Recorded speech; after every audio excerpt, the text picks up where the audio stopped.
चलिए हम स्टार्ट करते हैं। जो 10th का मेन टॉपिक है रियल नंबर, उसमें शुरुआत में आप में एक थ्योरम दी हुई है, तो वहीं से स्टार्ट करते हैं। थ्योरम का नाम क्या है? Fundamental theorem of arithmetic. वही स्टार्ट करते हैं, है ना।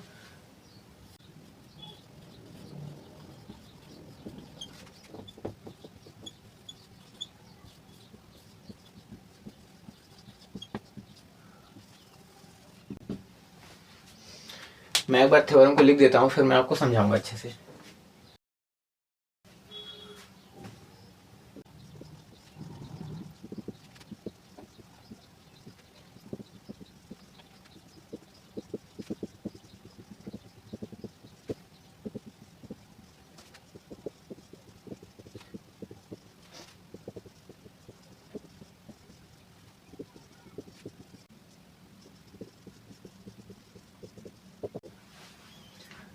तो फंडामेंटल थ्योरम ऑफ अरिथमेटिक, ये आपके बुक में जो एनसीईआरटी है उसमें थ्योरम 1.1 करके दिया होगा। क्या कहता है? Every composite number can be expressed और factorised as product of primes and this factorisation is unique apart from the order in which the prime factors occur. अब बताइए, अगर मैं आपको प्राइम नहीं बताया होता, प्राइम नंबर क्या होता है, कंपोजिट नंबर नहीं बताया होता, तो आपको ये डेफिनेशन समझने में थोड़ी दिक्कत होती। अब लेकिन आपको अच्छे समझ में आएगा। चलिए एक एक करके समझते हैं। एवरी कंपोजिट नंबर, पहले बात कंपोजिट नंबर क्या होता है? ऐसा नंबर जो एक से बड़ा हो और प्राइम ना हो। जैसे हम ले लें, क्या ले लें, 42 ले लें, है ना। ऐसा नंबर देखो, प्राइम है, प्राइम नहीं है और एक से बड़ा है, तो 42 कंपोजिट नंबर हो जाएगा। अब बात कर रहे हैं एवरी कंपोजिट नंबर, यानी कोई भी दुनिया में कोई कंपोजिट नंबर हो, ये हर एक कंपोजिट नंबर में थ्योरम वैलिड होगी। क्या कह रहे हैं? Every composite number can be expressed और factorised as product of prime.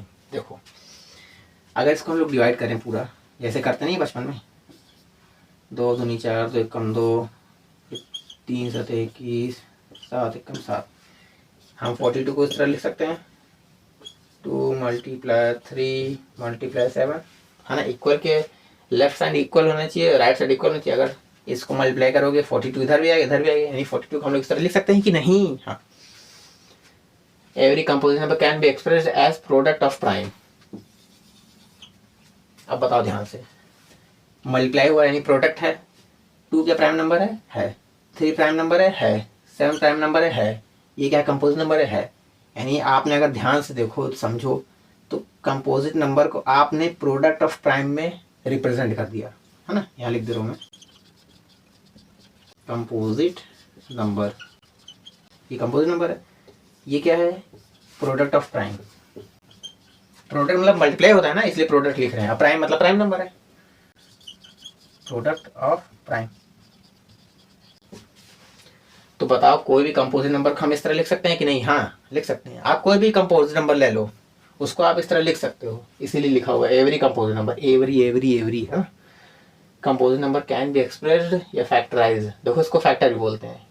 Factor मतलब समझाया था ना, कि जिस भी नंबर का फैक्टर लिख रहे हैं वो उसको कंप्लीटली डिवाइड करता है, कोई भी रिमाइंडर नहीं छोड़ता। जैसे 2 इसका फैक्टर है, हाँ, 3 भी इसका फैक्टर है, 7 भी इसका फैक्टर है, तो आप इसको एक्सप्रेस एज या फैक्टराइज्ड, इसको फैक्टर भी बोल सकते हो, product of prime and this factorisation is unique. Unique मतलब, अगर मान लो आपने इसको किया, आपको कोई और दोस्त इसको करता है, तो उसका भी 2 ही आएगा, 3 आएगा, 7 आएगा। ऐसे थोड़ी कि उसका यहाँ 10 आ जाएगा, यहाँ 15 आ जाएगा, यहाँ 20 आ जाएगा। उसका भी यही आएगा। जो अगर फैक्टर करेगा 42 का, उसका भी 2 आएगा, 3 आएगा, 7 आएगा। हाँ, लेकिन ये जरूर हो सकता है कि मान लो आपका कोई दोस्त है, मान लीजिए आपने इस तरह किया, कोई आपका दोस्त है, वो कुछ इस तरह कर दे, 42 को पहले 3 से मल्टीप्लाई कर दे, मतलब 3 से डिवाइड कर दे, 3 एकम 3, 3 चौक 12, फिर 2 से कर दे, फिर 7 से कर दे। तो अगर इसका वो अपने अनुसार करेगा 42 का, तो वो कुछ इस तरह करेगा, 3 × 2 × 7। हाँ, अगर हम ऑर्डर को ध्यान ना रखें, जो अगली लाइन में बता भी रहा है, this factorisation unique apart from the order in which the prime factors occur. अगर हम लोग ऑर्डर का ध्यान ना रखें तो ये यूनिक होगा। यूनिक मतलब उसका 3 एक बार आएगा, देखो आपका भी 3 एक बार आया, उसका 2 एक बार आएगा, आपका भी 2 एक बार आएगा, उसका 7 एक बार आएगा, आपका भी 7 एक बार आएगा। ऐसे थोड़ी कि उसका 7 10 बार आ जाएगा, आपका 7 एक बार आएगा, नहीं।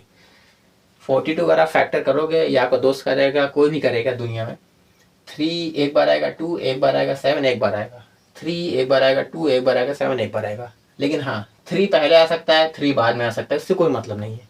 अगर इसका ध्यान न रखें तो मतलब ऑर्डर का अगर ध्यान रखें तो ये सब यूनिक होगा। फिर समझते हैं एवरी कंपोजिट नंबर, कोई भी कंपोजिट नंबर लो। एक और अच्छे एग्जांपल लेते हैं,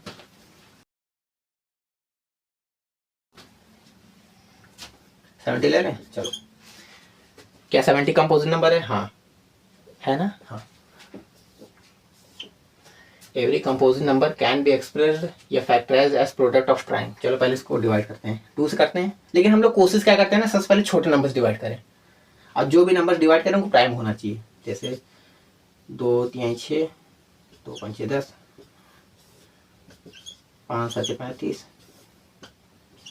7 कम 7। अब 70 को हम लोग इस तरह लिख सकते हैं, 2 × 5 × 7, 5 दूनी 10, 7 70, है ना। ये कंपोजिट नंबर है, कंपोजिट नंबर। अब बताओ, आपने कंपोजिट नंबर को प्रोडक्ट ऑफ प्राइम में रिप्रेजेंट कर दिया, प्रोडक्ट ऑफ प्राइम। और ये फैक्टराइजेशन जो प्रोडक्ट ऑफ प्राइम आपने किया यूनिक होगा। बस डिफरेंस ये हो सकता है कि आपने अगर इस तरह किया, आपके दोस्त कोई फ्रेंड करेगा उसका 5 पहले आ जाएगा, 2 बाद में आ जाएगा, या 7 पहले आ जाएगा, 2 बाद में आ जाएगा, लेकिन ये तो यूनिक ही रहेगा ना। यही कहना था। अच्छा, बहुत लोग इसमें गलती कर सकते हैं। ये 70 था, ये आप इसको डायरेक्ट 10 से डिवाइड कर दो, 10 7 70, फिर 7। अब आपका बहुत सारी, ये भी तो इसको इस तरह भी तो लिख सकते हैं, 10 × 7 लिख सकते हो, लेकिन जो यहाँ पर प्रोडक्ट आना चाहिए वो प्राइम होना चाहिए। क्या 10 प्राइम नंबर है? नहीं, क्योंकि प्राइम नंबर ऐसा नंबर होता है 10 से बड़ा होना चाहिए, मतलब natural number greater than 1 and that are divisible by only 1 and itself. ये 10 जो है 1 से डिविजिबल है, 2 से डिविजिबल है, 5 से डिविजिबल है, 10 से डिविजिबल है। जबकि प्राइम नंबर केवल 1 एंड इटसेल्फ डिवाइड होता है। ये तो कंपोजिट नंबर खुद हो गया ना, ये प्राइम नंबर नहीं रहा। इसीलिए हम इसको जो भी यहाँ प्रोडक्ट लिखते हैं वो प्राइम होना चाहिए, prime prime prime prime prime, है ना, प्राइम होना चाहिए। यानी ये गलत है, गलत है एकदम। तो आई होप आपको जो फंडामेंटल थ्योरम ऑफ अरिथमेटिक है वो समझ में आया होगा अच्छे से। जैसे एक और एग्जांपल लेते हैं 100 का। इसको पहले 2 से डिवाइड कर, 2 5 10, 2 2 4, 2 5 10, 5 25, 5 1 5। तो 100 को हम लोग इस तरह ले सकते हैं, 2 × 2 × 5 × 5। ये कंपोजिट नंबर है, मैं यहाँ लिख दे रहा हूँ फिर से शॉर्ट में, कंपोजिट नंबर CN। क्या हमने कंपोजिट नंबर को प्रोडक्ट ऑफ प्राइम में लिखा है? हाँ। 2 प्राइम नंबर है, 2 प्राइम नंबर है, 5 प्राइम नंबर है, 5 प्राइम नंबर है।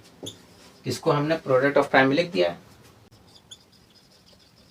Product of prime. देखो, अच्छा, जो प्रोडक्ट ऑफ प्राइम है, जैसे 2 2 ये सब इसका फैक्टर भी होता है, और ये प्राइम नंबर में लिखा हुआ है। 2 क्या है? प्राइम नंबर है, 2 प्राइम है, 5 प्राइम है, 5 प्राइम है, और ये सब क्या है? फैक्टर भी होते हैं। अच्छा, जो आप कंपोजिट नंबर को इस तरह लिख रहे हो प्रोडक्ट ऑफ प्राइम में, इस प्रोसेस को हम लोग एक और चीज़ बोलते हैं, उस प्रोसेस का नाम है प्राइम फैक्टराइजेशन। आप कर कुछ नहीं रहे हो, जितने भी कंपोजिट नंबर है उसको आप प्रोडक्ट ऑफ प्राइम लिख रहे हो, इसी प्रोसेस हम लोग बोलते हैं प्राइम फैक्टराइजेशन। Prime factorisation.